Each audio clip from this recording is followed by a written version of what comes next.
Well, good morning, YouTube. I am going to make something today that is not specifically for the wood chipper, but I'm going to include it in with the wood chipper series just because it's firewood related. So, yeah, I don't know. It just sounded like a good idea. So what I'm doing right now is looking through my scrap iron pile, trying to find some scrap to make a kindling cracker out of, or kindling maker, or kindling log splitter, kindling maker. So let's get to this build, because I think this is going to be a really cool project. Well, that's a pretty good guess on that plate.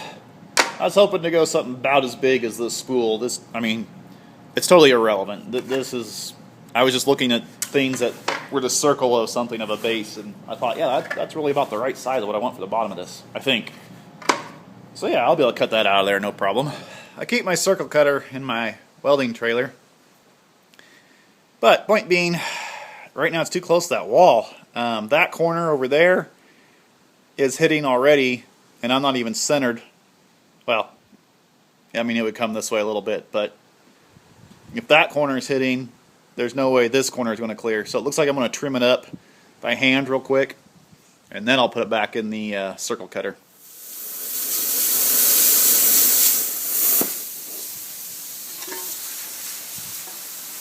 Well, this plate just isn't going to stay up there on that magnet. It just... that magnet's been in there too long, right there in that shaft, and it's lost a lot of its power, so just not going to hold it. So I'm going to drill a 1/2-inch hole out here in the center,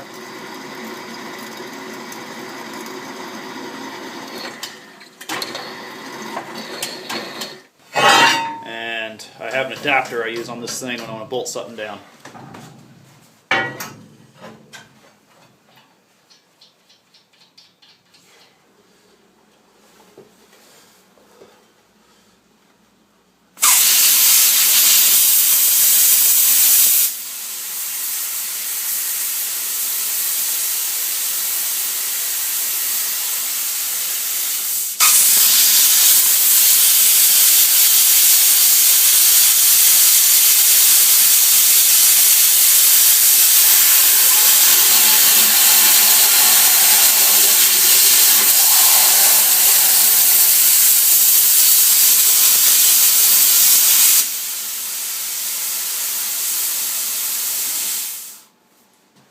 I think my consumable just wore out.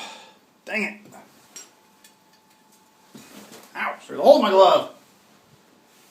I would consider that wore out. Holy cow. Alright, go change consumables. Maybe we'll be able to cut a little faster too, just for comparison. There's a new one. And the new cup too. I always change both at the same time.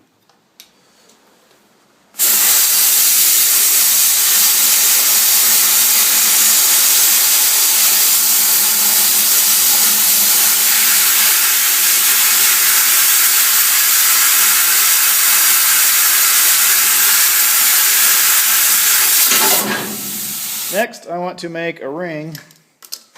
Once again, I'm kind of been using this thing for scale. And I want to make it actually about the diameter of this right here, which is about 7.5 inches, it looks like. So 7.5 times pi. Well, 7 times pi is basically 21. 22 plus some more, so at least 24. And my roller puts flat spots on each side, so I have to cut that off a little bit. I'm just going to cut off at 30. Matter of fact, I think the scrap I found would work for 30 inches. Oh yeah, look at that. So, cut that off and we'll start rolling that. Probably have to heat it because this stuff is tempered, and I don't know if you call it high carbon, medium carbon. Definitely a medium carbon steel if it's tempered. Nope.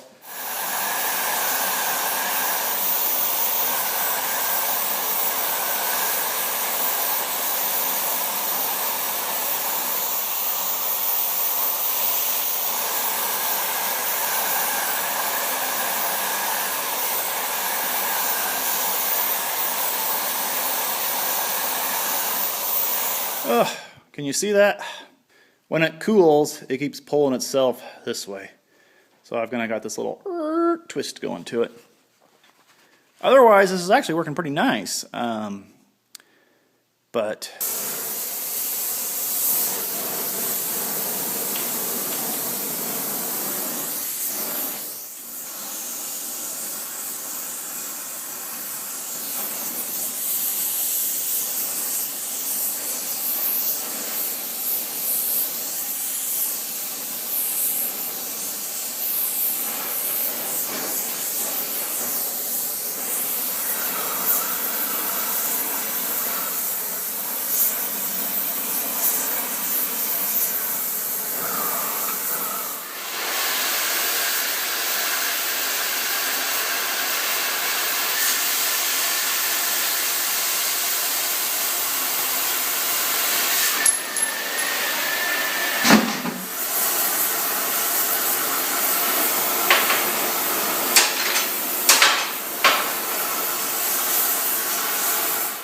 let's see, how big of a circle I end up making out of that?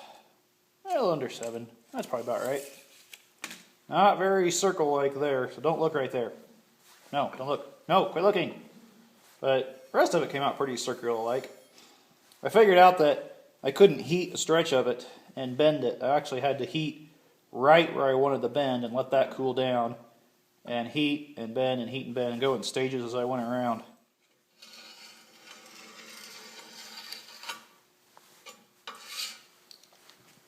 That's halfway respectable, I think. A little bit of grinding should look good. By the way, I have a new pair of gloves here, so I didn't need to be using my holy ones and burn my finger like I did earlier. Yeah, I'm a genius.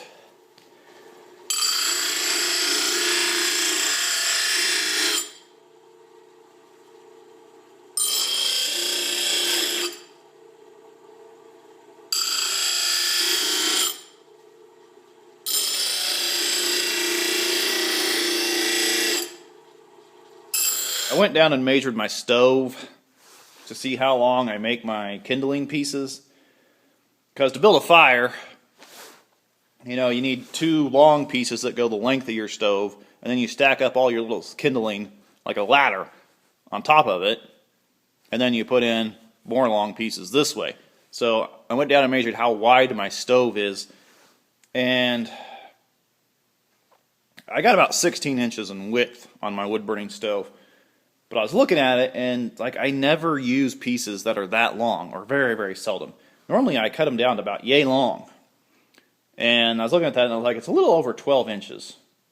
So maybe 13, 14 inches is about what I cut them to. So I looked around on my scrap iron pile, and I found this neat piece of iron that has this, you know, little indent. It's almost like a mini I-beam thing going on here. But I can barely cut out 24 inches out of it, so that'd be 12 inches, barely. So that would be basically the length of what I need, and by the time you put the ring on up here to hold your wood, you know, it puts the blade down there at about 9 inches. And I've been debating if that's actually enough or not. So I guess I'm going to try it.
going to just weld in several areas when I'm welding that blade in. I'm not going to make an entire run clear up that length of the blade. Move around on the project, that way those beads have time to cool. Don't want to just run an entire bead to risk cracking, you know. That's one part of the project I don't want to crack. I want the logs to crack, not the blade. So I'm just going to keep rolling this thing around and just weld here and there and everywhere on it as we go.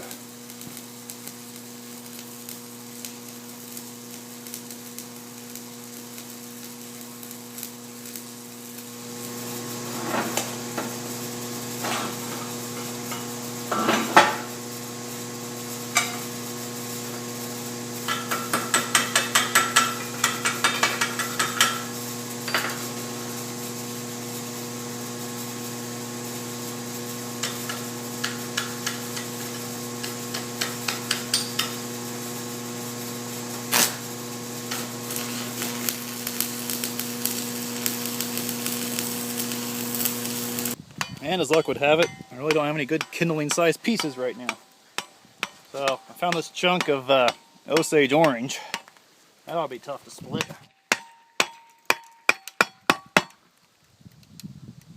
Yeah, that's what I was afraid of. Now what? There we go.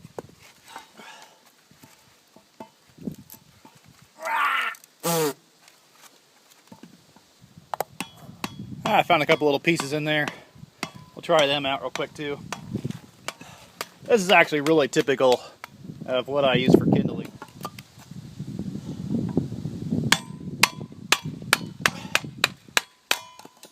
I'm going to leave that other piece so we can try this, kind of compare a little bit after the wedge is on there.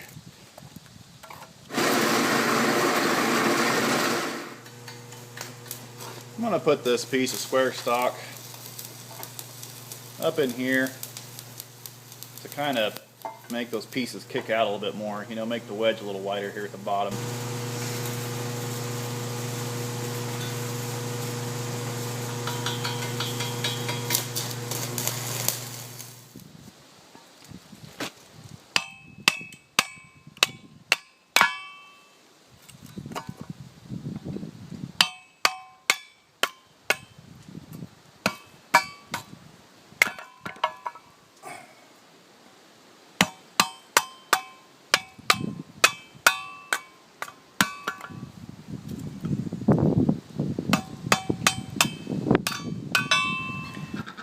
Well, that really made all the difference, putting that piece on there. When it gets to it, it really pops that wood and makes it snap. This Osage orange was out in the rain, so it's definitely collected some moisture. But I think on good dry wood, it would just pop instantly. But actually using this wet wood proves that the machine works, because, you know, I'll very seldom be using wet wood. I'll be using dry, cured wood that snaps real easy. I split quite a bit of wood today, just to play with it, see what it could do. And right off, I would say that this piece that makes the wedge needs to be brought up higher. You can see where the wood stops hitting this wedge. So, I don't know, what is that? About an inch. I'd say if I cut off an inch of this sweep blade and brought this piece up to that, it would pop them apart a lot faster. One thing I'd like to do, I think, is put this thing up on a stump so it's not down on the ground. And also, I just feel like it's missing something. I don't know what, just looks wise, aesthetics wise, it's a little ugly. So I don't know if like maybe adding a rod from here down or something, I don't know, just changing the shape of it just a little bit. I don't know what. So if you have any suggestions on what I could do to make it look a little less ugly, I'd love to hear it. Obviously you could sand and paint it, but I'm not going to, because this thing's going to sit outside and it's going to be abused, so I feel like that's a complete waste of time. But I don't know, there's something about the symmetry or something that's just a little off that just irritates me about it. But otherwise, it functions great. I really do love it. It split this wood so much easier than what it is trying to do it by the splitting maul or, you know, batoning it with a hatchet or you know, those kind of methods. This is an easy way to make kindling. I really like it.